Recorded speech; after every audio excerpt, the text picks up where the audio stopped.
Hey everybody, just going to take a quick break from the show to get you styled up with Stitch Fix. Shopping's hard. It's hard. With Stitch Fix, you get a stylist, though, who understands your style, your size, your budget, and they do all the shopping for you. Wow. This is excellent. Shopping, I'm telling you, shopping and figure out your style, it's overwhelming. Let somebody help you when it comes to getting dressed. We don't know what we're doing, so we let Stitch Fix help us out. A Stitch Fix stylist there. They know what works on us. We get the prices that make us look really good, and it feels good. You get some confidence boost walking around knowing that you're looking decent here. Oh, yeah. Yeah, we just give the stylist our sizes, style, budget preferences. We order boxes when we want, how we want, no subscription or any of that required. And they send called Just For Me pieces as well. Like, maybe you'd like this, and it's awesome. Outfit recommendations, styling tips. You keep what you love, you send back the rest. It's super easy. Yep. You can do it, and we are doing it because it's excellent. Personal styling for everyone. Get started today at stitchfix.com/STM. That's stitchfix.com/STM. Now back to the show.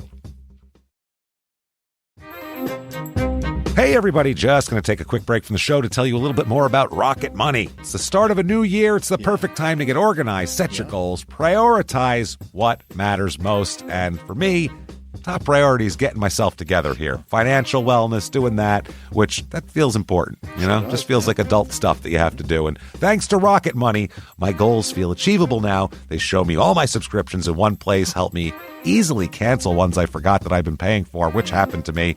Absolutely happened to me. I had, for years, I was paying for something. I was like, what is going on here? Rocket Money found it and saved me lots of money since then, because it's been a while. So they did a great job here. Rocket Money is a personal finance app that helps find and cancel your unwanted subscriptions, monitors your spending, and helps lower your bills so you can grow your savings. Rocket Money has over 5 million users and has saved a total of $500 million in canceled subscriptions, saving members up to $740 a year when using all the app's premium features. Cancel your unwanted subscriptions and reach your financial goals faster with Rocket Money. Go to rocketmoney.com/smalltownmurder today. That's rocketmoney.com/smalltownmurder. rocketmoney.com/smalltownmurder. Now back to the show. Hi, I'm Ashley Flowers, and if you're like me and grew up watching America's Most Wanted and reading Nancy Drew, then hi, you're a crime junkie. And I bet that passion for solving mysteries never went away, which is why we've assembled a team of reporters to dig deep into all the cases we still obsess over. Each Monday, my best friend Britt and I will bring you a case that you won't be able to stop thinking and talking about. So join us by listening to Crime Junkie wherever you listen to podcasts.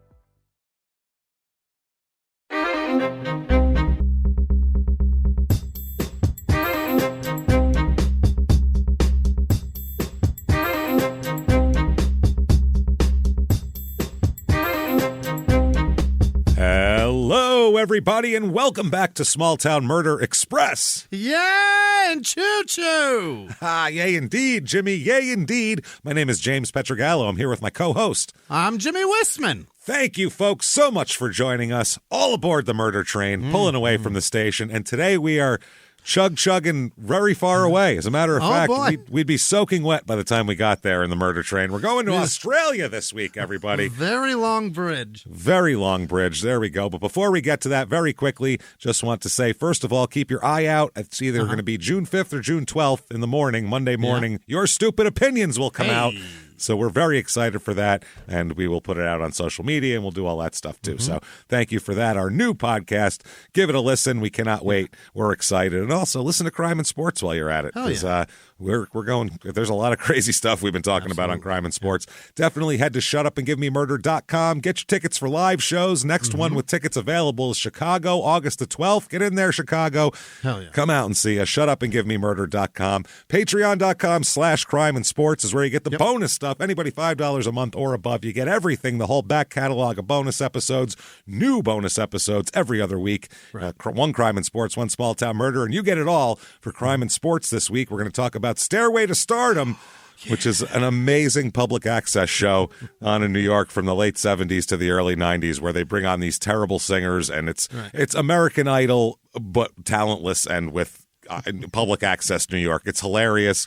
You want to hear an Indian guy sing New York, New York? Yes, you do. We got you covered. Yeah. Come on in there and check that out. And for Small Town Murder, Prisoner Dating Game is back. Yes! 4 bachelors, 4 bachelorettes. They have 2 things in common. 1, Jimmie's going to pick one of each. 2, they're all incarcerated for violent felonies. What bad decision will Jimmie make based on only their dating profiles before he gets to find out what they did once he picks them? Let's go. We can't wait. That's patreon.com/CrimeInSports. Get in there today, and you get a shout-out at the end of the regular show. That said, let's do this. Let's do it.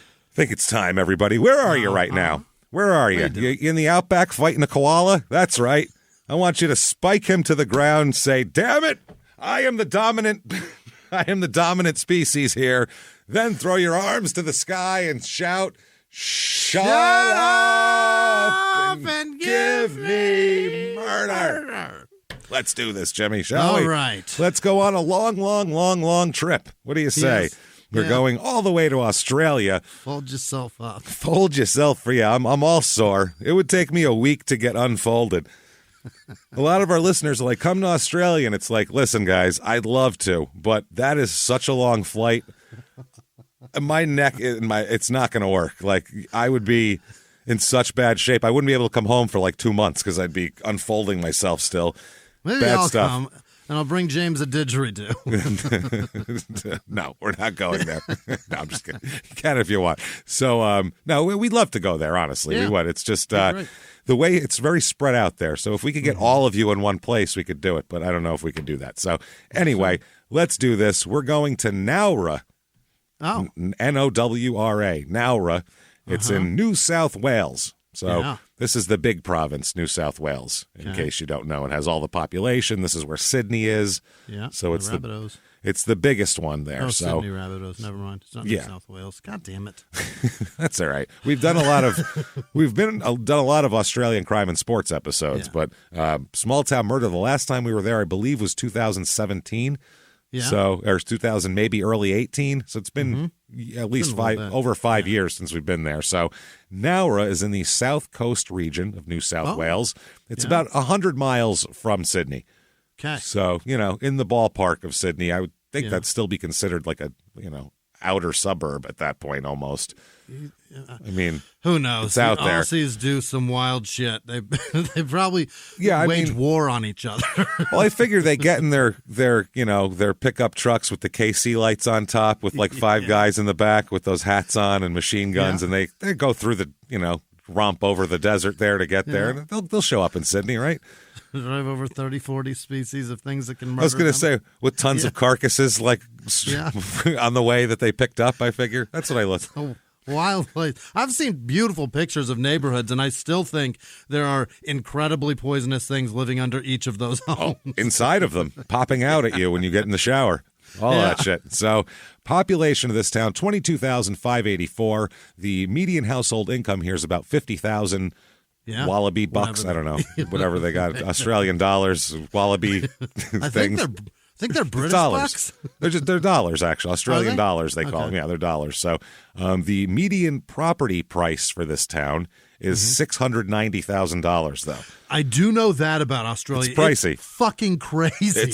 There's unless you want to live in the middle of the desert, there's limited land. That's the problem. It's very limited. Great point. Yeah. So 50,000 is the annual income, though, and 690 is the house. That's rough. I don't know how you make those two things go together. Make it work. Don't understand that. The houses have gone up a lot in the last year too, as a lot of places have. So it was originally known by the Europeans as Nowra.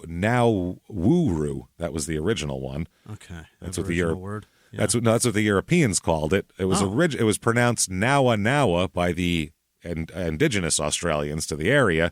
That's apparently the Aboriginal word for the black cockatoo. Oh. So apparently, I don't know if black cockatoos lived here or what. That's not now we rule you? Is that what it was? I don't know. It's the black cockatoo. Now we're sending our crazy people here to rule you. That's So in 1824, an ex-convict, of course, named Mary Reeby, applied for a land grant in this area on the southern side of the Shoalhaven River. And I guess that was this area turned into. The Nowra Township was recognized in 1852. So it's pretty. Been a while. We picture it's weird in America. We picture everything in Australia being basically like Tucson, like it was built in like the 70s. You know what I mean? That's what we picture for Australia. That's when it came about. That's because that's when America became aware of Australia, and we're so stupid we're like, well, that's when we heard of them. I don't know. They couldn't have existed before that. So, our foray into your country was a man named Crocodile Dundee. Or a Foster's beer commercial. We're like, oh, that's what happens over there. Okay. That's it. So reviews of this town. Here's a good one here. Here's 5 stars. They love it. Good working area, it says at the top. It operates well, or? Good. We'll find out. It's good. It works well. I work in Nowra and find it very pleasant. Really good selection of cafes with great quality food and coffee. Very nice businesses, all doing well, and the locals are pleasant. Easy to get around. New road and bridge upgrades will help any traffic issues. Lots of good schools too. Plus, real estate is still very affordable. Oh, it's happening. It seems like it. I'd say if you're a professional thinking of making the change, do it. Don't hesitate. Okay. Next one, 2 stars, shabby CBD. What? They don't mean the extract there, too. No? I don't know what CBD means, but a very shabby CBD stuck in a 50s time warp.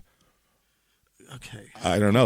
I don't know. The main street should be pedestrian traffic only with outdoor cafes and eateries, trees, and seating. What do we have? High gutters, no wheelchair access, and retailers afraid to step out of their outdated way of attracting business. Get out of the car, get the cars out of the CBD, bulldoze stocklands, move the hospital and ambulance to South Nowra, and extend CBD toward the river. Stop the retailers from keeping the place in the last century. You bastards. I added the bastards, but I feel like he wanted to say that. Yeah. Wow. And here's not a lot of forward thinking, evidently. Apparently, according to this guy, none. Yeah. Jesus Christ, he is upset. Shabby. Very shabby.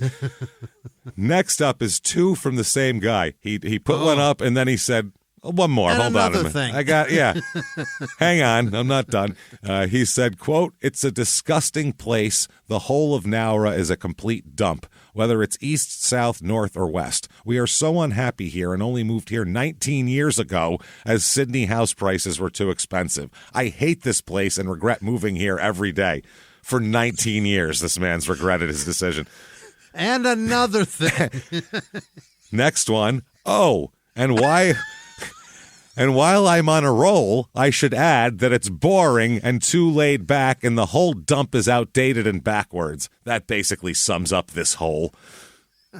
That's it. He's done now. He said his piece. It's an angry fella. Jesus. That is an angry... I mean, he is if he sees a kangaroo, he just punches it. I mean, he doesn't even... That man reviewed the town, walked away, and was like, hold on. Wasn't enough.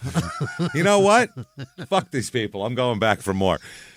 I'm going for blood. Wow. Things to do. Yeah. The Berry Celtic Festival. Okay. The Knights, all the bands, all the clans. That doesn't sound good here. I get it means a different thing over there. Medieval villagers singing and dancing will be back at the 2023 Berry Celtic Festival Saturday, May 27th. There'll be a day of full entertainment. Come see what medieval life was like in Celtic times. So it's a Renaissance festival for one for Celtic weekend. Shit. Yeah. For a weekend. Okay. The Celtic Festival steps off. That's weird. At 9:30 a.m. with a grand street parade of pipe bands marching in their distinctive kilts. So shitloads of bagpipes. Bring earplugs is what that says. That will be shattering windows. Together with bagpipes going literally balls out. Balls out. Yep. Together with representatives of all the clans, medieval knights, and Scottish Terrier dogs. Everything Scottish. We don't fucking care. We put Mike Myers at the front pretending to be his father. We don't give a shit. Put them all out there. At the showground, you'll see marching and of the massed bands, musical items, Highland dancing, Celtic fiddlers, enchanted singing. Enchanted. It's magical. Magic. It's magical, apparently. And medieval knights, the heavily armored noble knights on horseback, joust one another to see who is the last one standing. Okay, now I'm kind of in. I kind of want to see jousting. I want to see Australians joust each other. That's going to be fun. It's literally medieval times, the restaurant outside for a weekend. Oi, cunt! Oh. And then they charge each other. That's They stand like, that's it? That's all you hear? Okay. That said, let's talk about a murder that Let's do it. did not involve jousting or horseback at all here. Okay. This is some crazy. Australia, the way, from what we've seen, basically, and it's a limited scope, I'll admit. We're looking through the kaleidoscope here, but it's we've a lot of crime and sports stuff and a couple of small town murder things, and it's essentially the way we look at it. It's if you mixed Florida and Arizona together and made it all one island together with nobody else, you kind of get Australia and the weird shit that happens there, the strange, deadly, poisonous things that live there. Right. It's those two places. You know, crocodiles, alligators. It's very similar. So this is no different. This is some wild Florida shit here. So we got to go back to 2006 for this. So pretty modern day here. Talk about a guy, first of all, Gregory Hossa, Hosa. He's 56 years old in 2006. He's got a wife here, nice wife named Catherine McKay. She's 44 years old. And as of 2006, they couldn't be doing better. They're living an idyllic life, Jimmy. To them, it's perfect. They own a horse farm. Oh, yeah. They're horse people. They have a horse farm with a bunch of acres, 28 hectares, whatever the hell that equals out to. That's what they have. So, you know, when you have that many hectares, you're living lovely at that point, right? Is that 8 of them equal an acre? Is that what it is? What's your hectare dream, Jimmy? What do you dream of in terms of hectare? Right around 35 of them, I guess. People in Europe are going, yeah, so what? You guys are morons.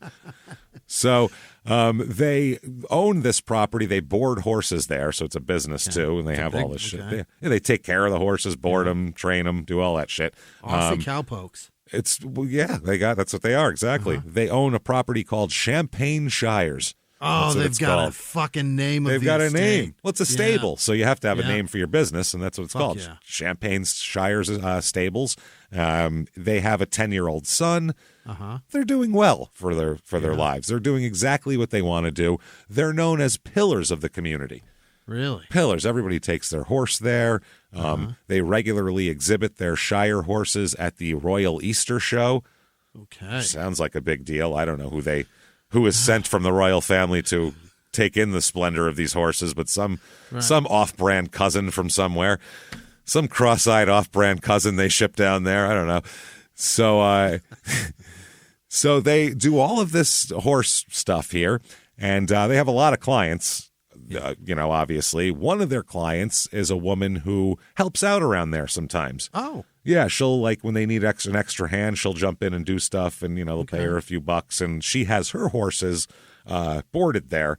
Great. So she'll jump in. Her name is Kim Leanne Snibson. Snibson, Snibson.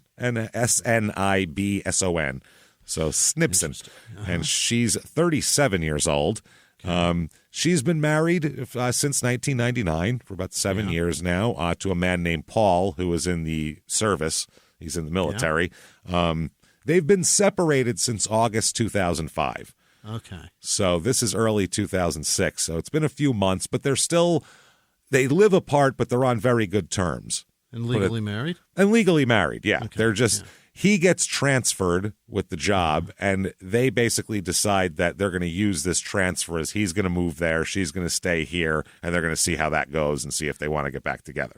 So it was kind of circumstantially, and they were like, you know what? Maybe, we've been having problems. Maybe this will be best for us for a bit. Okay. They have 2 little girls, though, too. Here, they have 2 young girls that they moved with Paul when Paul moved. Oh. Apparently, I guess the base that he was going to has had, child care and all that kind of stuff. So it made it easier for them. And I guess now Kim is known as very smart. She's a very, very smart lady. Everybody says, like, intellectually, she's sharp as shit. She's super into animals. Yeah. Has dogs. She used to train sled dogs. Awesome. Yeah, her and Paul would both do it, but she was the main person that did it. Paul kind of helped her out. So she would train sled dogs. She also has horses, and the horses are staying with, Gregory and Catherine there. So now Paul is a parachute technician. Oh, so he packs them and builds them? Got to trust that guy. Well, you better stay on his good side. Yeah, that's what I mean. You got to be able to trust that guy. But I mean, you got to be a real like steady cat to be like, you're the guy we're going to trust, with all of our shit before we jump out of a plane. Then he moved to Wodonga to take up the new Australian Defence Force posting. So they gave him a different posting. He moved there and took the kids with him. And he's going to deal with his parachutes from down there. So Champagne Shires, though, she's left behind. What she does is she rents out the house that they were living in Nowra to a friend of hers and just and moves to a smaller place. That's what she does. So she looks, though, at Champagne Shires as her goal is like, I want to have a place like that. Those people have it figured out. And that's what I want. Life, I'm an animal lover. They're figuring it out. Love to take care of the horses. I could do that. Like, damn it, I want some, some space, some property. She's breed Australian shepherds here. I could do it all. I could do it. I don't know if Australian shepherds would make the best sled dogs. Probably they seem small. Maybe they would though. I don't think Australians have Huskies a lot of aren't sled huge territory. That's a weird thing to train sled dogs in Australia. Is there a lot of sledding going on there? That's the first thing I thought when I wrote that down. I was like, wait a second. Shit, it's south of the equator, for Christ's sake. That seems very, it seems like a waste of time, I think. Yeah. These dogs are all geared up, ready to go, and they're never going to get their shot, Yeah, so, I realize there's probably snow real far south of the equator, but Australia's a bit too close. A little bit. So if you're at like in the mountains at a 5,000-foot peak or something. So she says, I got to get a place like that. I need to get a plan. Make a plan. So... if you want to have a large horse property, that's a business. So you could come up with a business plan. You could go to try to get a loan to operate that. You could work and maybe open a small business on the side to save up some money and, do. Yeah. There's a lot you can do, build it up. It's hard, but if that's your dream, you got to make your dream come true. Yeah. You try, or maybe even find a similar property that's a little smaller, what I mean? Scout the land, sure. Or even that property, maybe make them a decent offer, and maybe they'll sell it to you. She takes a different route, though. She says, you know what? I really want that property, though. That's the one. I've seen others, and that's the one. So none of them compare. She starts going around to basically every male person she knows, and she's like, just chit-chatting, talking, blah, blah, blah. And she's like, hey, I got a favor to ask of you. There's this property, right? Champagne Shires, really cool horse property, super big dream of mine. Love to have it. Problem is, people already own it. Maybe you could help me, maybe kidnap them, hold them hostage, and force them to sign the property over to us. Maybe something like that. And then when we're done, obviously, because they'll be pissed and we'll say that they didn't do that on purpose, so we'll have to kill them and dispose of their corpses. Anybody cool with that? I'll have another latte. Not even like I'll pay you 10,000 wallaby pelts. Nothing. Really? Just not even. Just literally like, help me out, would you? Do me a solid. Yeah. Hey, mate. And they're like, no.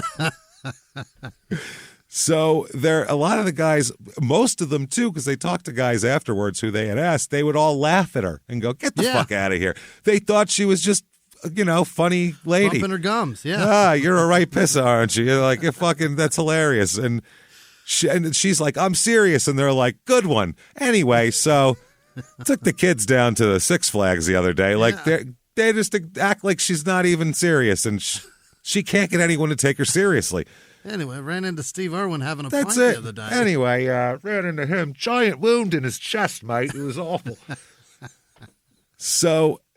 that's what's going on. No one will believe it because she's like this nice, like smart horse lady with kids and a army husband and all this stuff. And they're like, you're not going to get the fuck out. That's who would come up with that? How does a bright lady wind up with that area? Like, how does she land on that? That's her plan. I don't know. I think she's just sitting there, just stewing and spinning her wheels. Ran right out of ideas. Couple of these men go to her husband. They know her husband's phone number, so they call her husband Paul, and they're like, Paul, your fucking wife is asking me to like kidnap human beings, hold them hostage, get them to sign property over to her. Then she wants me to kill them and dispose of their corpses. You should talk to your wife. And he goes, good one, mate. Anyway, the other day we were out that's literally what happens. Paul doesn't believe it at all. Get the fuck out of here. And just changes it. No, he won't. 3 different people call him. He won't believe it. Wait till she tells you about the tights in our garage. Wow. I feel like that's a man who's had enough, and he's just like, I don't want to hear anything about her. I don't care. I don't live there anymore. Great. Don't care. Is she? I'm going to divorce her. Terrific. Don't worry about it. Well, she kills him. She kills him. Not my problem. Anyway. That ought to make the custody fight go easier. Yeah. What is wrong with all these Australian guys, though? Is it too many fucking rugby brain injuries or something? What? Come on, man. Pay attention, for Christ's sake. What's wrong with you people over there? Fellas. What the fuck? Is the Vegemite eating your... Well, I don't understand it. So Kim goes to Champagne Shires often because her horses are there. Yeah. And like I said, she'll help out sometimes and she'll do a little side work for them with horses and shit. But there comes a point where she can't pay her bill for a little bit. All right. And she owes them her boarding fees, and she's worked some of it. She only owes them like $300 something. It's not, $10,000 or anything. So it's not a lot, but she owes them that and she can't pay. So she goes to them and tells them, look, I'm a little short right now. I could use, if I'm sorry, I'll pay as soon as I can. But if you could please, not kick my horse out and be cool. Yeah. And they go, no problem. Yeah, no, that's fine. You help us out and you're a loyal customer and we know you. Your house is right down the street. Like, it's all good. Don't sweat it. Pay when you can. We'll take care of it. We'll float you. So rather than her go, wow, what nice people. Maybe I shouldn't do this. That really pisses her off. That makes her, how dare they be so nice to me? That's literally what she said to people. Like, these fucking assholes didn't even care that I owed them money. Like, who do they think they are? It infuriates me that they don't collect payment. How dare they? They're just running a bad business over there, and I don't like bad business practices. That's all it is. It's probably something along the lines of they're doing so well, they don't even need my $300. Yeah, that makes her angry because she wants to be in that position to be able to float people $300. It's gotta be that, right? She's pissed off. So she's got a fire under her ass. Now it's not just, hey, casually. Now she's got to make a real plan to get someone to help her. She needs to really get someone's attention. Hey, everybody, just going to take a quick break from the show to tell you about the safest sponsor ever, Simply Safe. Absolutely. These people will keep you safe. It's amazing. You know that every 26 seconds a burglary takes place in the United States, according to the FBI. That means that by the time this podcast is over, dozens and dozens of homes will have been targeted, ransacked. God knows what happens here. So protect your home before it's too late with Simply Safe proactive security system. Simply Safe helps stop threats before they even have a chance to break in. Named Best Home Security System by U.S. News and World Report 5 years in a row.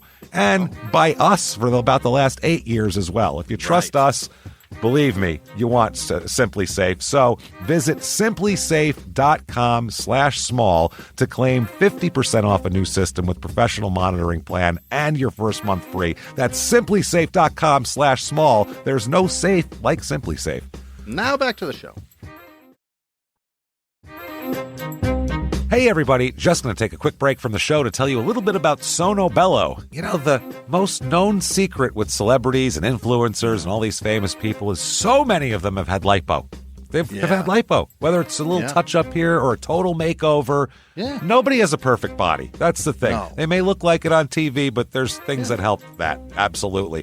Lipo now has changed, and Sono Bello's been at the forefront with using LAL technology and getting those beautiful and natural outcomes for each person. Looking real natural. Our friends at Sono Bello are offering their best deal. You're now included in their winter savings event, but appointments are limited, so please get on this. Sono Bello doctors are masters in micro laser fat removal, a brilliant technique that removes stubborn fat permanently wherever your problem areas are. Tummy, love handles, thighs, arms, it's gone in one comfortable visit. Eating healthy and workouts are great. Keep doing that, but if you want to lose that stubborn fat in one visit, check out about Sono Bello. Save big during their winter savings event. Schedule your free consultation now at sonobello.com/smalltownmurder. That's SONOBELLO.com/smalltownmurder. Now back to the show. So she goes to a neighbor of hers. Yeah. A man named Andrew Wayne Flentjar. Oh, okay. Flentjar. Jar. Wow. I almost said G. I almost said jar. I almost said jar AR. Yeah, Flentjar. He's 32 years old, and she knows that no one's believed her so far. Yeah, She's but tried. She knows that murderer's the most common name is Wayne, and that's who we're going to talk to. Andrew Wayne. He's good. That's your guy. Yeah, like if I'm going through the phone book, that's the one I'm picking out as far as murder accomplice. He's my guy. And a weird last name. There he is. Done. So she says, okay, I went to them before and just like, I want this property. Help me. And they were all like, you're fucking crazy. I need to have a new wrinkle to this plan. Something it's marketing. At some point, it's just marketing, and you got to get the listener's attention, the buyer's attention. You know, it's flashy things, it's shiny objects. Is it tits? No. There's no fucking here. Oh? No fucking. No. She doesn't go that route. Wow. She does not go the Illinois. The American route. Doesn't go the American route with our last one there. The what the hell is her name? Good God, I can't remember now. Oh no, in Illinois, the one who got the two guys to. Yeah, yeah, that was bad. So she says she goes to Andrew. Patty, thank you, Patty. Yep. She goes to Andrew and says, "Listen, I need your help with something. Mm-hmm. Greg and Catherine, the horse people, they have sexually abused my daughter. Oh. And they videotaped the whole thing. They're sick. They're sick. They're pedophiles that make child pornography with my children, and there's probably people all over the world that have this thing, and that's what they're doing, and they took. So I can't. This is crazy. You got to help me get revenge on them." What a horrific thing to say about somebody. You think? Yeah. This Andrew, by the way, is known as, quote, kind of malleable, easily manipulated is what they call him. Not the brightest bulb. Yeah. So he hears this. Yeah. And he hears this from a person he thinks is a smart lady and all this. So he's fucking enraged. He wants some Crocodile Dundee Outback Justice shit right now. Like literally, he never sprinkle bat shit in somebody's hat. Yeah. He wombat shit in his. We put wombat shit in his boot, mate. That'll get him. No, that's not what they do, actually. He never asks, hey, what about your husband? You know, the army guy. Never asked about him. Maybe we could bring this fuckers up in a plane and he could pack their chutes, if you know what I'm talking about. That'd be a way to do it. You know how mad I am about this? See how mad her dad is. Super pissed, right? Yeah. Never even asked that, though. That's never even comes up. Really? Kim says, you know, look, you can't just go over there and start throwing punches, because he's like, I'll go over there right now. And she's like, no. What, are you going to go over there and yell at them and throw punches? That's not going to do anything. No. These are real bastards, and they need real punishment. They need real punishment, and we need to get organized and do this right, she says, okay? So she says to herself, though, you know, having one accomplice that could rat me out later isn't quite risky enough. I'm not quite trusting enough here. I should probably involve someone else in this as well. Okay. You know what? Let's really make this a crapshoot. What fun is 2 dice? Let's get 3. You know what I mean? You know, for more muscle also. So she taps this guy named Stacy Lee Caton. Even in Australia, the rednecks' middle names are Lee. What is going on? And there's men with women's names. That's right. Lee is L-E-A, but it's pronounced Lee, so it doesn't matter. That's Australian Lee. Fuck off. Are you serious? I swear. L-E-A, and they pronounce it Lee. Stacy Lee Caton, they call him. And it's a man. It's a man, absolutely. His name's, in America, Stacy Leah. No, well, his last name is Lee Caton, hyphenated. Oh. So it would be Leah Caton in America, Stacy Leah Caton. So which still sounds like a woman. Her name's Stacy Leah Caton. Yeah, sounds like a country singer or a pop star. Stacy Lee Caton over here. That sounds like a country singer. Yeah. So Stacy Lee is the guy who rents her house that Kim moved out of when her husband left. Okay, Stacy Lee and his girlfriend rent this place. So Lee Caton he always notes and tells everybody and pumps up the fact that he's been in a ton of fights. He's always pumping that up to everybody. Paul Snipson, Kim's husband, later on would say, quote, "You would be talking about normal things, and Stacy would come in with something bigger or better. He talked about his criminal history, stuff like that. I didn't think he would go very well in a fight myself." I thought I could take him, but he talked a lot of shit, is what he just said. Sounded like a real pussy. Yeah, felt a little like a punk bitch to me. That's just from me. He said, quote, "He is not this tough person he was making himself out to be. I never believed anything he told me." Mm-hmm. So he's that guy who tries to make himself sound more important. Yep. Kind of an unimportant guy who wants to be important. And he seems, from whatever I've heard, he seems almost like a little childlike, like he's a little slow or something, but I don't know if that's true. That's what I'm getting, the vibe. Okay. So Kim goes to Stacy and tells him a completely different story than he told Andrew. She told Andrew. Yeah. Then she told Andrew. She caters the stories to the different men. Smart. By the way, Stacy and Andrew never met each other, don't know each other at all. Oh, this is fantastic. So she's telling Andrew that, listen, Greg, Horseman over here, he drugged me. Oh. And then the two of them did terrible sexual things to me and videotaped it. Okay. Yeah, they drugged me. The victim is her. Yeah, they drugged me. He raped me. The wife came in. She, I don't know, sat on my face. They videotaped. I don't know what they did. But this is a story. It's all bullshit. So that's why I'm pretty flippant with it, because it's not true. So did he ask to see the tape? She just made up. He's like, "Got a copy of that? You got that? Hot. Is that up on the YouTube or what?" So she, this time it's not the daughter though, it's her. They videoed the whole thing, and she's horrified, and she feels dirty and horrible, and it's terrible. He never says, "Have you told your husband or the police?" Right. None of that stuff either. He says, "Oh, that's gross. We need to kill him. Let's do it." Okay? So they decide, awesome. So now she's got two men ready to kill for completely different reasons. Who are going to be doing the same thing together. For and they're not going to talk about it? For zero personal gain, mind you. Zero personal They're getting gain. nothing out of this.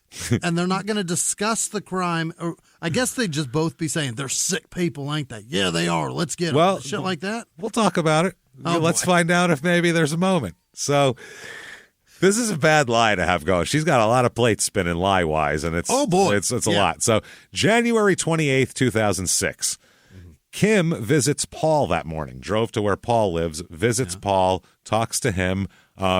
He said they spoke about her wanting to get back together. She was trying to get back together with him, and he's like, "I don't know, we'll see how it goes. I'm not sure." But he was leaning towards no. Paul would later say it was pretty obvious that it wasn't going to happen.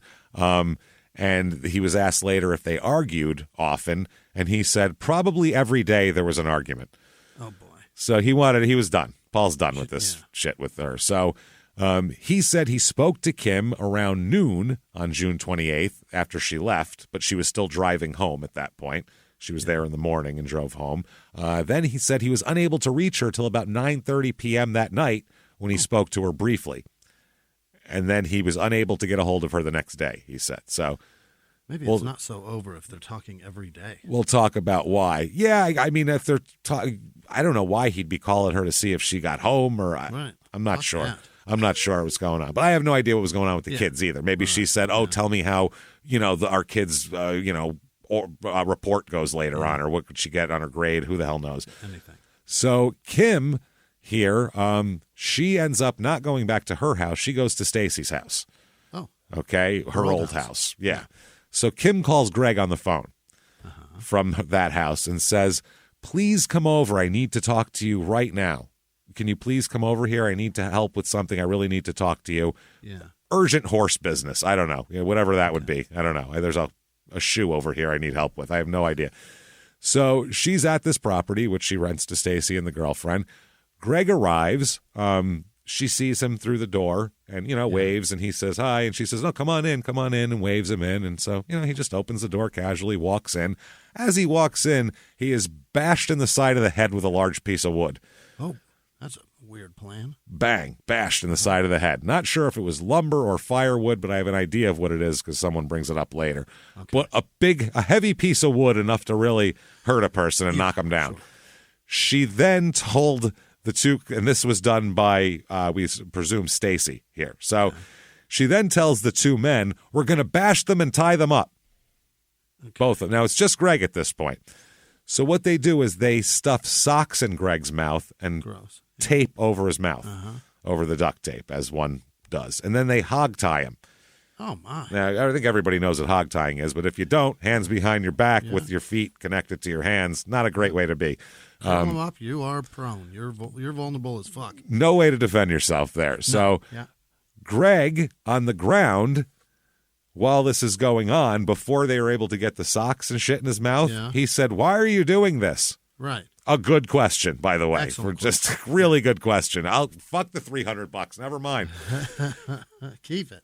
So Andrew says, because you're a fucking pedophile and you molested Kim's daughter and videotaped it, and this is what you get, you child pornographer, piece of fucking shit. That's not a knife. He fucking goes off. Uh-oh. Stacy stops, looks at Andrew and says, wait, what's that? Pedophile.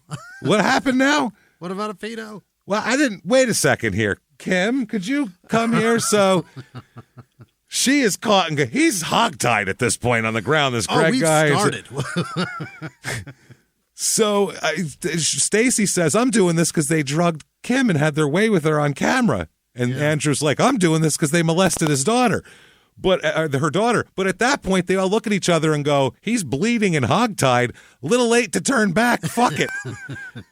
Maybe he did both. We don't know. Let's keep going. Whatever the reason is pretty irrelevant at this point. We're involved in it now. God damn it. Yeah. So they said, well, we're going through with it, right? So they just tape up his mouth. So then Kim calls Catherine up on the phone, Greg's wife, and says, I have to tell you something, Catherine. I've been having an affair with Greg. Oh, my God. It's been hot and long going, and, you know, we gotta clear the air about this because this is ridiculous. You know, if you want to come over and talk about it, I'm open to it because, you know, this is just wrong. So Catherine goes, I'll be right fucking there, obviously. Son of a bitch. Yeah, motherfucker. Right, yeah, that's where he is now. He said he was going to your house. I'll cut his balls off. So pour me a Prosecco. Let's chat. Let's do it. The phone records show that this call was made 29 minutes after the original call to Greg. Wow, that was fast. Fast. Well, it's like it's right in the neighborhood. So Greg just walked over, and that's what happened. So she's at the door. She comes in, and she says, what the fuck? You've been having an affair with my husband. Next thing you know, they grab her by the, you know, they don't have to bash her because she's not as strong as Greg. So they kind of hold her. They tape her up. They hog tie her. They do the same thing. Socks in the mouth, the whole deal. Then Kim tells the guys, go to Champagne Shires. Yeah. And get some shit for me, okay? Get their SUV and 2 big 44-gallon metal drums. Grab those, would you? Okay. So they go. They get the guys get that shit. They come back with the drums. Yeah. They first take Catherine. They put her into the drums, feet first or knees first because she's hogtied. They put her in that way. Oh, God, so uncomfortable. So uncomfortable. It gets worse. This is pretty bad, people. Kim takes a big roll of tape and just starts wrapping it around Catherine's head over and over and over and over. Just wraps, and it makes her head a big ball of tape till she slowly suffocates to death in front of all three of them. Holy shit! Yeah, tape. That's like a crazy horror movie fucking way to kill somebody. Yeah, who the fuck would do that? And in a horror movie, you go, why wouldn't you just, you know, strangle them or something? Well, geez, what are you doing this for? Like, you really want to put some stank on it, don't you? This is. Oh my God. This is cruel. That's cruel. This is like burying someone alive or some shit. This is terrifying. That's the most torture. You're drowning without water.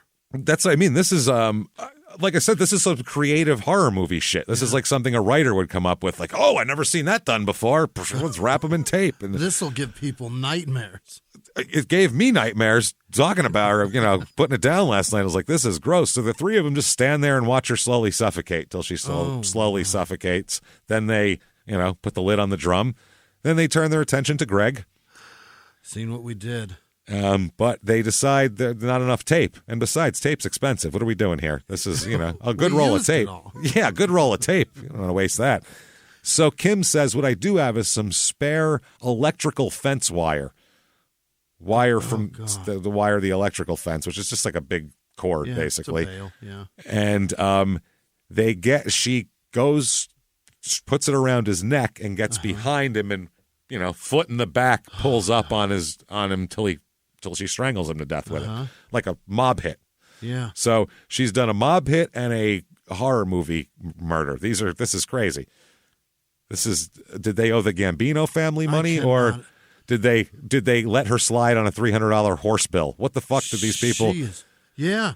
Oh, this man. is cold. And her husband better watch out. She is ruthless. This is ruthless. So they stuff Greg in the drum too. Okay. Then the two boys here, Andrew and Stacy, they leave to buy some cleaning supplies to remove the blood that they had happened when they bashed Paul over the head. Yep. Or not Paul, they bashed Greg over the head. Yep. So they do that, and Stacy's got a girlfriend that's going to come home here, can't have blood all over the place. Right. So when they get back, the three of them scrub the house. They are talking about DNA and make sure you get all the DNA wherever they were. You scrub anywhere that they've touched, anything, blah, blah, blah. They load the drums into Greg's car, Greg and Catherine's car, and drive them to the Tomarong State Forest. Okay. Drive them out to the forest. Take them out. They leave them in the back, or they take them out and also leave the car there. They douse the drums in gasoline. They open them up. You got to open them to do this. Get it all in there. Get it all nice and down in the crevices, and lights them ablaze here. Oh boy! Also, their car. Boom. Okay. So they're lighting just the outside of the barrel on fire? No. They opened up the lid. Okay, yeah. Put a bunch inside. Poured a bunch on the body and lit it. And it's an efficient way to do it in those barrels. Yeah. That's where you burn trash. Too. Yeah. It gets hot too. So they leave. They go home. That's what happens there. Now, a few hours later, Stacy goes home that evening, old Stacy Lee Caton, and he feels bad. He feels bad for what he did. He gets some remorse. He saw a woman. Imagine watching that. Yeah, that guy. Fuck me, man. That's brutal. He probably laid down on the couch and was like, I'm never going to go to sleep ever again. Never. That's it. I'm done. So he heads to his sister's house a few doors down. Everybody lives in the same area here. It's wild. So he tells his sister and brother-in-law kind of the Cliff's Notes version of what happened. Yeah. There's some people and we did bad things and, didn't say we taped her head and all that shit. But so they go, we should take you to the police station probably, huh? Yeah. Maybe you should tell someone else that story. Yeah. So about 2:30 a.m. That morning, which he walks into the Nowra police station and says, listen, there's a man and woman. They're like, who are they? Beats the shit out of me. I don't know. I don't even know what they did or why we did it, but their names are well above my pay grade. They're tied up. We tied them up at a house at 14 Kalimea Street, Calymea Street in Nowra. And he said he feared they would be killed, which he was acting like they didn't already kill him. He's like, there's some people tied up, so you might want to go help them. I don't want to act like I was part of that part, but I was part of this, yeah. He told them, quote, I can't live with this on my conscience. So tried to get a nap, it's not happening. It's not good. So by the next morning, obviously, everybody's going to be arrested. We'll tell you how this happens. The prosecutor says this, quote, I've been involved in some shocking crimes involving dreadful brutality. That's not a good way. It sounds like he's been committing these crimes. I've done some bad things. This case stands out because in my career, I can reasonably only expect to come across maybe one or two true sociopaths, and that's what Kim is. Yeah. So he said the community was devastated by it. Devastated. That was why that one of their own should be the killer was something which psychologically traumatized that community. This wasn't, some drifter or something. Somebody didn't float in out of the outback to do this. Right. So the next morning, the police end up heading out to find the bodies with Stacy's, help here. But when they get there, someone else had already found the bodies. They're already found. Yeah. A couple who was riding bikes in the forest that morning. Wow. Happened upon 2 drums standing side by side in a clearing with flames and smoke coming out of them. Oh, my God. And they were like, whoa, better call somebody. So when the fire department or the fire brigade got there, they said, the one guy said they couldn't believe their eyes. Inside each drum were the smoldering remains of a human being, one in each drum. That's the fire guy. Not much was left of Greg at all. Wow. Basically nothing, just some fragments. And not much was left of Catherine either, except for her right foot. Wow. You'd imagine, wow, that's pretty good efficiency from one, dousing and burning, but it actually isn't, because before Stacy went to the police, and maybe this is why he went to the police, he and Kim went back there to add more gasoline and make sure it was keep it going, make sure it was hotter. So hot enough. So they wanted to make sure all the DNA was destroyed. They said that's what they were going for. They also found in this area remnants of rope that bound the wrists, both of them. Fragments of brown tape around his ankles, and wire looped around his neck. So they arrest Kim, obviously, because she seems to be the main crux of this whole thing. Paul, the husband here, he says, they talk to Paul, and he says he doesn't even know Flint Jar. He doesn't know who the fuck that is. Yeah. And he thought that maybe, Kim probably had limited contact with him. He'd heard of him before, but he never met him, Paul said. Right. Paul said she didn't socialize with him or have him stay for a cuppa. So, Yeah.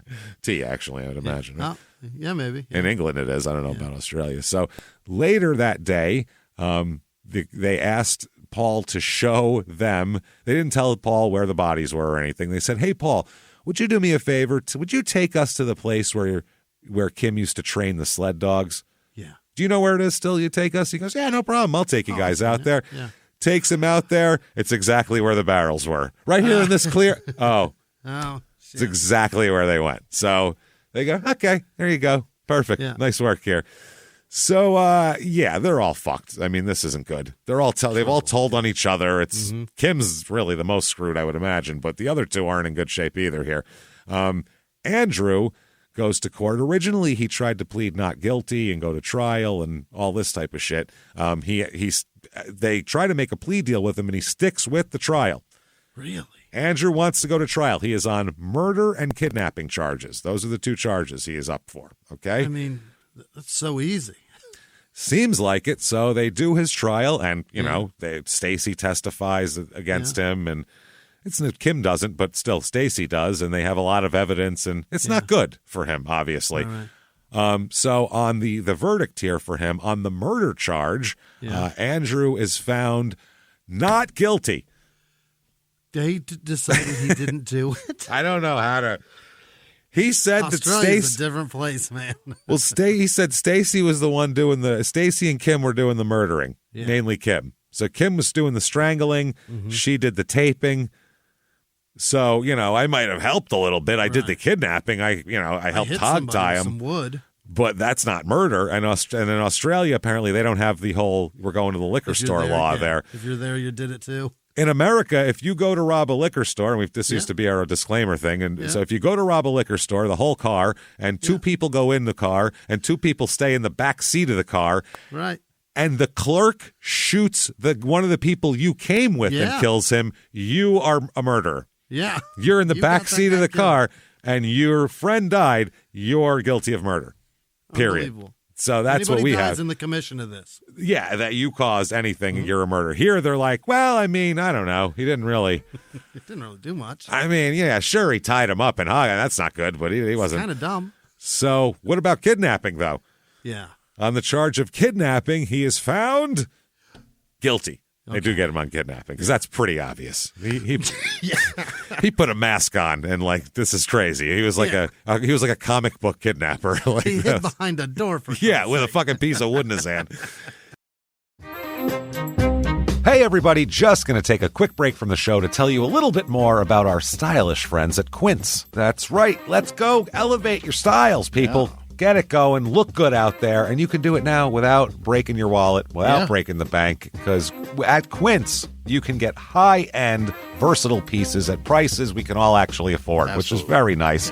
You want to get good stuff that lasts and it's good, and they have quality stuff that's very affordable, and you can do like we did, upgrading our stuff here, while still being a very reasonable price. Quince only works with factories that use safe, ethical, responsible manufacturing practices, along with premium fabrics and finishes. It's all quality stuff. You're going to love it. Trust us, it looks good. And I've got the leather jacket. It's a very high-quality item. Real nice, soft leather. Yeah. Jimmie's got his linen pants he's rocking. Yeah, they're terrific. Come on, be like us. Be fashionable. Get in there with Quince. Indulge in affordable luxury. Go to quince.com/smalltownmurder for free shipping on your order and 365-day returns. That's QUINCE.com/smalltownmurder to get free shipping and 365-day returns. Quince.com/smalltownmurder. Now back to the show. Hey, everybody, just going to take a quick break from the show to tell you a little bit about a very cool place, Thrive Market. Yes, we are both looking to get into the healthy swing this year. The problem is I don't know what's in everything, and I don't know if even I'm qualified to even read the labels to know if that's good or that's bad. Right. There's chemicals and things, and there's things floating around. I don't know what I'm doing out there. One of my favorite features, and I know you were talking to me about this, is the Healthy Swap Scanner in the Thrive Market app. Yeah, it's simple. You scan any item, and it'll instantly suggest a cleaner, healthier grocery alternative, which is it's great. Amazing. Yeah. That's great. Thrive Market also takes the guesswork out of finding these safe, healthy foods. For example, like I'm trying to get my protein intake up for energy. I'm always moving around. I need stuff. And I love that you can filter their site by the high protein options. Nice. It's very cool. And you can personalize this portion and you can put filters on it. And get ready. You should be ready for a junk-free start to 2025. Get ready for it and head to thrivemarket.com/smalltownmurder and get 30% off your first order plus a free $60 gift. That's THRIVE market.com/smalltownmurder, thrivemarket.com/smalltownmurder. Now back to the show.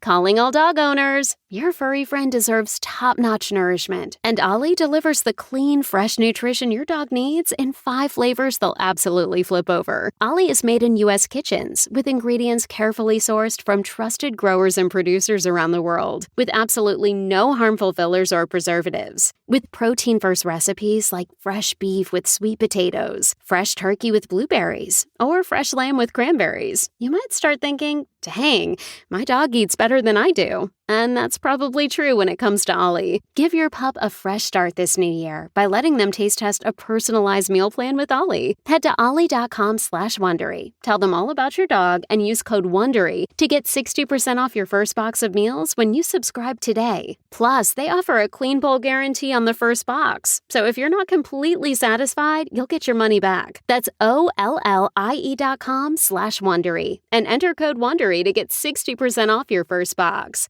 Start your dog's new year off right with Ollie. Start your dog's new year off right with Ollie. So, Andrew is sentenced to, you, sir, may fuck off, 7 years in prison. Wow. Yeah, not bad.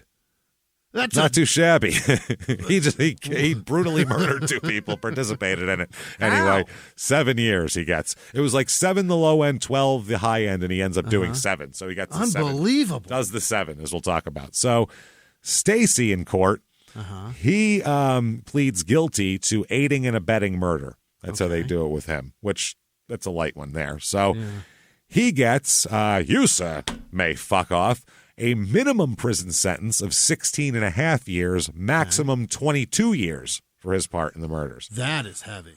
That's heavy for him. He was the one who told everybody. So, yeah, he went back to put more gas in it, too. Yeah. He seems like the dumbest of the lot, I feel like, if I'm just going off of my, just intuition here. So now what about this? Not only is he in trouble, he got his girlfriend in trouble, too. Why? Darlene Eleanor Cowan, 32 years old, Stacy's live-in girlfriend. She has to plead guilty to being an accessory after the fact of the murder because she admittedly knew that Oh, I'm sorry. This is Flint Jar's girlfriend, not Stacy's. Different one. Flint Jar. She knew that Flint Jar had been involved with, quote, restraining a couple. And he told her it was retribution for a sexual attack on their children. And, it was he went out and took care of a pedophile today type of thing. So Andy's girlfriend gets time, but Andy gets barely any? Yes, exactly. Well, her time is limited, too. The judge said, quote, her ultimate intention was to avoid her and Flint Jar becoming involved in the police investigation, because that's what she did. She obstructed. The offender lied to police on 2 separate occasions. She said that the Cowan, the girlfriend, had been heavily intoxicated when Flint Jar told her what he had done and did not remember that Flint Jar had given her Kim's handbag until she found it in their house some days later. Oh. They said her criminality would have been higher had she disposed of the deceased's handbag, but she kept it. So, and she also made some admissions to the police. So, there's some balance here to this here. They said that she acted out of a misguided loyalty to Flint Jar and assessed her, the judge assesses Darlene, as being of prior good character and having good prospects of rehabilitation. Maybe you don't black out drunk much either. That would be... Might be common there. I don't know. So they sentenced her to 9 months detention and placed her on 18-month good behavior bond. Okay. So she ends up being, she does less than a year. She's released in December 8th, 2008. And all the court stuff was going on in 2008. Now, Kim, okay. Oh, my, this ruthless bitch. She's going to trial here, and she is called by the prosecution, quote, the face of evil, which is, that's rough. That's a tough one. And a master manipulator, which, I would definitely say that. Not master. I mean, well, she got 2 guys to do this. That's pretty good. She gets results is what I'm getting at. She's not the she smartest, manipulates but with the easiest manipulation tactics on the planet based on vicious sexual assault. That's easy to want. Who's to the 2 dumbest guys I know? Who's the most gullible 2 men I know? And who would be? But also, who's nice and would be upset that who's dumb and nice? Yeah. Dumb, nice, and angry. What's a weird combo? Who do I know? Yep. So the defense claims that Stacey Lee Caton forced her to do this. They not only claim it's all Stacey's idea, he forced her to do this, but then also that Greg really did drug and rape her and film it, which there's no evidence of whatsoever anywhere.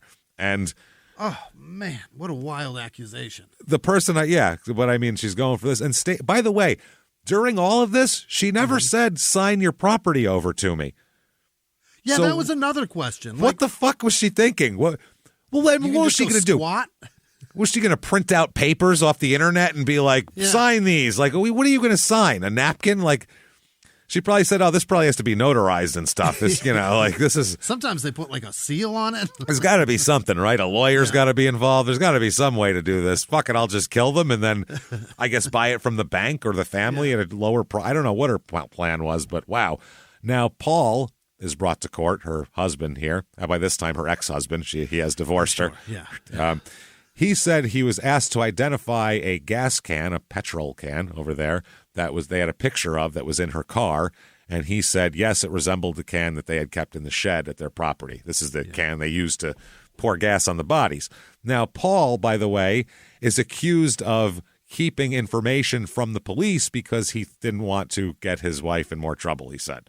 What kind of information was he aware of? Well, some damning information, and he said he was being loyal to her at the time. He told the court that when he spoke to Kim the day after her arrest, she was in jail, and she told him that she was a bad person who was going away for 30 years.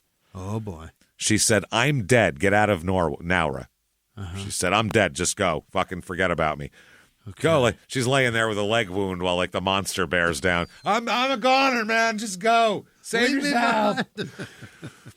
So she said, quote, don't worry about me. I'm a bad person. Oh, well, he's in the military. He can't leave anybody behind. I can't. I just can't. I took an oath. He said that Kim told him that she really wanted to tell him what happened, but her lawyer instructed her not to talk about it. She said when she gets to court and she has her say, the truth will come out. Yeah. Paul said, I said it will be all right. no, I'm not going to do that. We'll work through this with you. Yeah. And he said, although I said it was going to be all right, she didn't look all right. Yeah. I knew it was going to be bad. She knew she was fucked. The first two statements Paul gave to the police were he failed to mention any of this conversation. Really? Police were not informed of the conversation until a year and a half later. And he said, I did tell the truth in all the statements. I left out a couple of those sentences from Kim because it sounded very damning to me, and I didn't want to see anything bad happen to her. In other words, I withheld some shit that you wanted to know, which is exactly what you just asked me. Wow. I still had loyalty to Kim, even though we had long broken up. He acts, that's like saying your fucking wife going, did you cheat on me? And you going, no. I mean, my penis was inside a woman, but it wasn't cheating. That's what he just did. Yeah. I mean, it was in there. I got loyalty. In and out and in and out and in and out. Don't get me wrong. I mean, a couple of times, really. I mean, it was a while, but also, yeah. A couple of times I pulled it all the way out and put it back in. All the way out, put it back in, put it up in a gob, back in a veg. That's to quote fucking In-betweener. to quote Jay from the In-Betweeners. So while this is going on, Kim, during this, she ends up going on the stand, and she said she felt sick to her stomach about the murders. Just terrible. Yeah. Okay. She said, I think about it every single day, and, she said, it's just terrible. I jerk it to it all the time. No. She said she did have an affair with Greg. Oh? On the stand. She said while Greg came over and they argued, she said Stacy, of his own accord, grabbed a bird perch. That's the wood he grabbed. Okay. A bird perch and hit Greg on the head with it, causing him to fall to the ground. She said that Catherine then argued with her, and they were arguing back and forth, and so Andrew would tell them that he had to tackle Catherine because she, quote, came at me. Weird. You kidnap someone's husband and try to trap him in a house, they might come at me. Kim says, quote, she fell back and hit her head on the pantry and fell on the floor. Yeah. It was an accident. We didn't even mean to do anything. She slipped on a banana peel. Yeah. Then Kim says that it was Stacy who actually lit the bodies on fire and, took them in the metal drums and all that stuff. It was mainly Stacy is what he said. Andrew did some of the violence, but Stacy is the killer, man. That's how it is. She says that, but then Stacy testifies saying that he watched as Kim wrapped the tape around Catherine's head and watched as she pulled a piece of wire around Greg's neck and choked his life out. So My God. It's not good. So her charges are, murder, kidnapping. She is found, let's see here, guilty of everything. Oh, okay. Yeah. Guilty of all. They realized she was manipulating them, too. Yeah. She's like, what are we doing? We're fucking morons here. So during her sentencing, in her victim impact statements, the family, Catherine McKay's sister, Marion, said the family were, quote, like animals caught in the headlights. She said, I'm struggling to find the words for the numbness and traumatic feelings the murders have caused the family. The impact has been felt physically, socially, emotionally, and psychologically. So I would say so. They talked about the devastating effect on Greg and Catherine's young son, Sure, yeah. 10 years old. Both his parents are gone. Another of Catherine's sisters, Jan, said that she couldn't comprehend how anyone could do this to another human being. She said, we are disgusted by claims of an affair between Gregory and Kim. The families are shocked by the lies that have been told about Catherine McKay and Gregory Hossa by these three offenders. Yes. They're pissed. Yeah. Absolutely. Yeah, she could have done this a way different way. She made it sting even more. She really put some did. salt on the wounds there. Yeah. She called them rapists and pedophiles, basically, in her murder trial. In the hardest way. Yeah. So the judge here says, quote, there was no conceivable basis upon which her culpability could be reduced because she was in some way acting under duress from Stacy. That's not possible. Right. He said her story was implausible and her allegations about the videotape and child sexual abuse didn't contain, quote, a shred of truth. None. He said each of the victims would inevitably have experienced a slow and painful death. You, ma'am, may fuck off 32 years in prison. And I bet she has to do every second of it. Chance of parole in 24.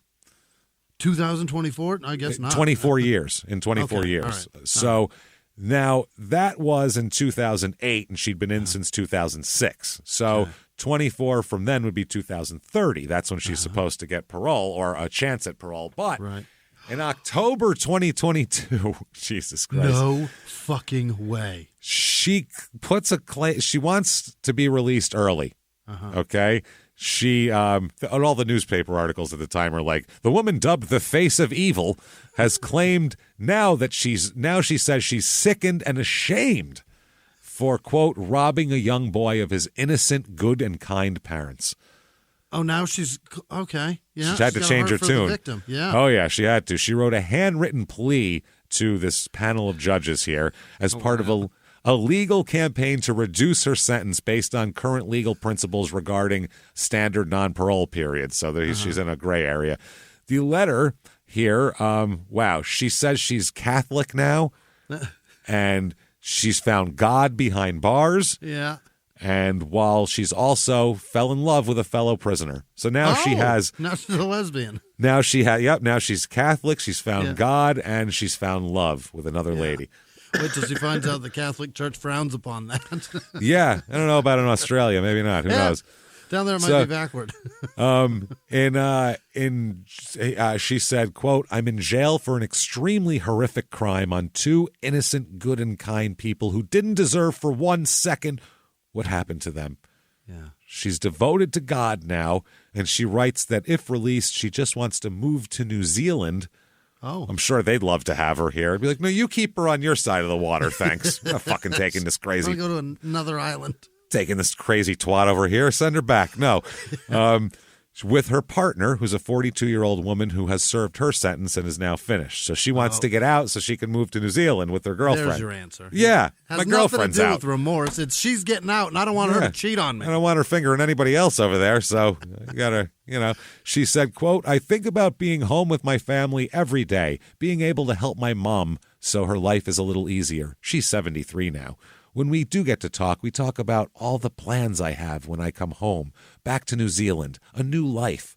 Over the years in prison, I've taken courses to help sort my life out, she said.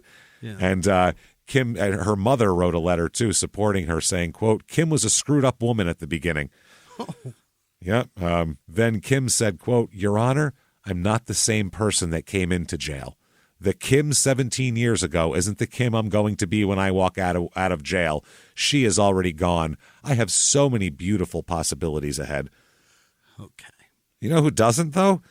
Yeah. These two people who did nothing wrong to you whatsoever except treat you nicely and try to fucking help you out with a couple of things. You asshole. So she's a real asshole. Now, Andrew Wayne Flintjar here, he was sentenced to 10-year maximum, 7-year minimum, and he is paroled on April 25th, 2013.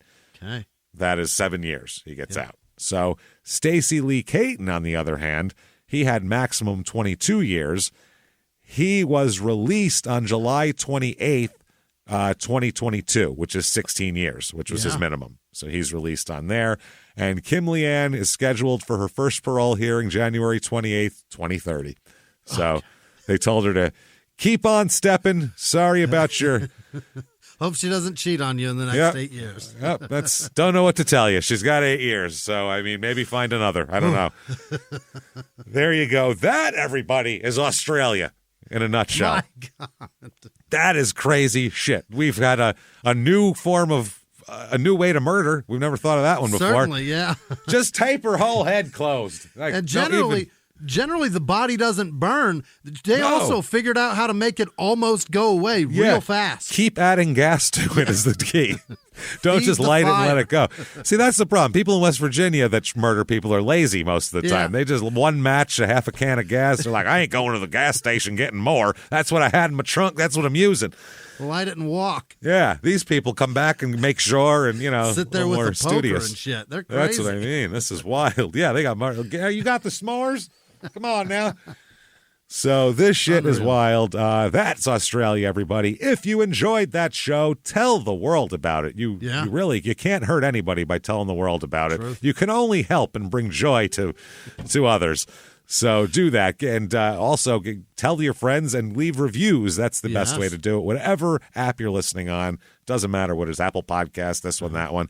Leave a review. 5 stars really, really helps drive the show up the charts. Say something half decent. We don't really give a shit. It's not for our egos, but that's what helps drive you up the charts. So thank you. If you want to help the show that way, you can do that very easily. Another great way to help the show is to head over to Patreon. This is really to help you, honestly, too, because we're giving. You're not really giving. We're exchanging is what this is.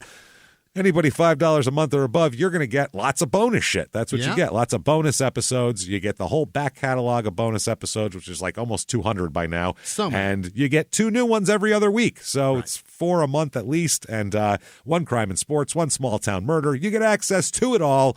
And what you're going to get this week for crime and sports, which, by the way, you should be listening to crime and sports if you're not. Give it a shot because it's a lot of gangbusters. It's going wild, and I'm telling you, just try it. It's funny and it's crazy, and there's a lot of wild crimes there. So for crime and sports, we're going to talk about Stairway to Stardom. Hell yeah. The public access talent show that was on in New York. Train wreck of a talent show that was on in New York from the late 70s to the early 90s. Want to hear an Indian guy sing New York, New York? We got you covered. I'm going to play some clips. We're going to crack up laughing at it. It's going to be really, really funny. And then for small town murder, this basically needs no introduction. The prisoner dating game, everybody. You know what that is. 4 bachelors, 4 bachelorettes. They have 2 things in common.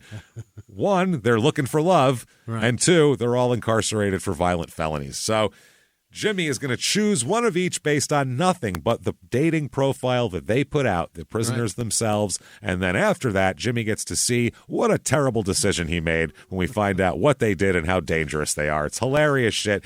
Can't wait. The prisoner dating game. That is patreon.com/crime and sports. Plus, you get a shout out at the end of the regular show, which is incredible as well. Head over to shutupandgivememurder.com. Get your tickets for live shows. Most of them are sold out up until August, and even in November there's some sold out. But what's August? August 12th, Chicago, baby. Yeah. Chicago. We're coming to Chicago. Everybody get your tickets in there. It's going to be our biggest show ever if you fill this bad boy up. So let's do this, Chicago. Represent. We cannot wait. And that's that. And then you also got Dallas, Philly, few seats left in D.C., but those are almost gone, and that's in November as well. Charlotte and Atlanta. Those are your cities that we have left. Everywhere else is sold out. So can't wait to see everybody in all of these wonderful places, and a lot of fun there. You definitely do all of that shit. Keep hanging out with us. And also keep your eyes out either the 5th or the 12th. We really know how to launch something, don't we? Of June. You know what we like to do? We're good at building suspense, goddammit. We're fucking good at making the shows. We're not good at the other stuff. That's the thing. So the other part's hard. We do the show stuff. No, the other part's easy. We're just dumb and don't know how to do it. Making the shows is the part that anybody can fucking be organized and do stuff like that, and anybody can do that. That's easy. You don't have to have any fucking, doesn't have to be funny. We actually have to make a funny show. Your Stupid Opinions, our new show where we talk about and make fun of reviews of everything from all over the internet. You name it, we're going to talk about it. It's going to be so much fucking fun. Check that out coming out, and keep hanging with us. Listen to the regular show. Like we said, regular show is on obviously Wednesday. Comes out Wednesday night, Thursday, and Friday's the Express. So Monday morning, you'll have Your Stupid Opinions. Monday night into Tuesday, you'll have Crime and Sports. We're going to be with you all the time. You can't fucking get rid of us, goddammit. Right. That said, everybody, you want to follow us on social media, shutupandgivememurder.com. The links are on there. Come hang out with us. Get your tickets to live shows. Do this. Keep coming back. And until next week, everybody, it's been our pleasure. Bye.